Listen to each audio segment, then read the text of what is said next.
First of all today, dismay about the prospect of a new trade war is brewing after President Trump announced plans to impose new tariffs of 25% on steel imports and 10% on aluminium.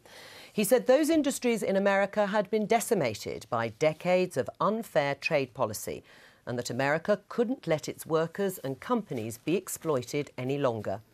The move was greeted by threats of retaliation and widespread criticism from leaders around the world, but that seems to have fallen on deaf ears. Over the weekend, President Trump doubled down on his remarks, saying that the American steel industry was in bad shape and that if you don't have steel, you don't have a country. Yesterday, Theresa May spoke to the president by phone and expressed her deep concern at the proposed new tariffs, echoing fears it could spark a new trade war. But the advice seems to have gone unheeded. President Trump tweeting hours later that America was on the losing side of almost all trade deals, had been taken advantage of for years, and that it was time for a change. Well, yesterday, Cabinet Office Minister David Lidington was on the Sunday Politics, where he outlined the government's concern. The United States is not taking an advisable course in threatening a trade war. Trade wars don't do anybody any good. We tried in Britain in the 60s and 70s protecting our car industry from competition. It actually didn't work. It protected inefficiencies. We lost all our export markets because our competitors, who were more competitive, went out and gobbled those up from us.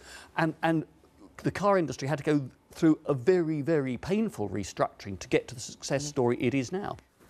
David Lidington there. The problem is Donald Trump isn't changing his course of action. In fact, it seems to have hardened. Trump's top trade advisor, Peter Navarro, said there would be no exceptions made in the tariff hike. So what's the UK government to do? Well, look, how shall I put this? The President has a unique way with language, and it's not always the case that what he says at first actually plays out as is reported. So I'm a little hesitant to make the assumption that this is definitely going to happen later in this week. But if it does, I think it will be quite damaging for the world economy. And I'm sure that the President is trying to protect his base, steel manufacturers in the US.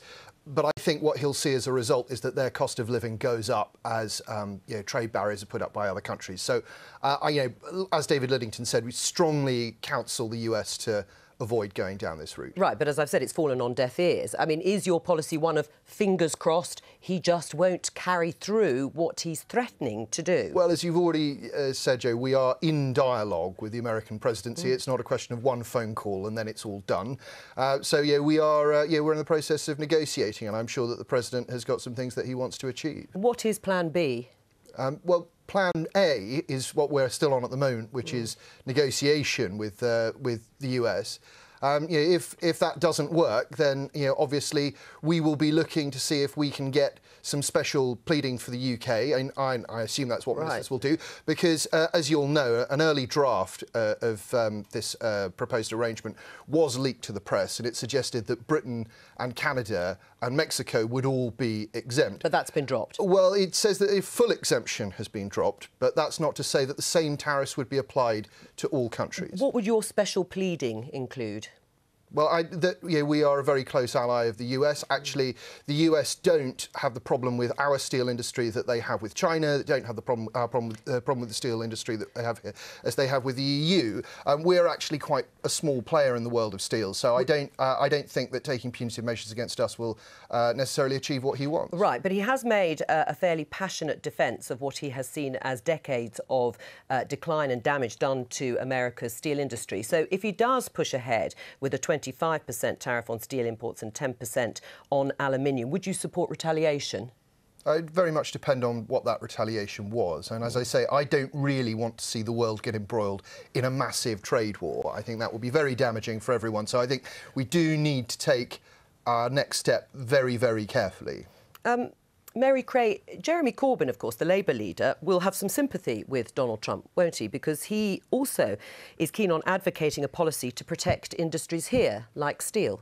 I have some sympathy with Donald Trump. I agree with him. If you don't have steel, then you don't have an industrial base, in the same way as if you don't have a chemical sector, you don't have an industrial base either. So do you also support him putting huge tariffs on? Of course not. And nobody wants to see a new round of trade wars. Having grown up in Coventry, a manufacturing city in the Midlands in the 80s, I've seen the painful restructuring that the car industry went through in the 1980s.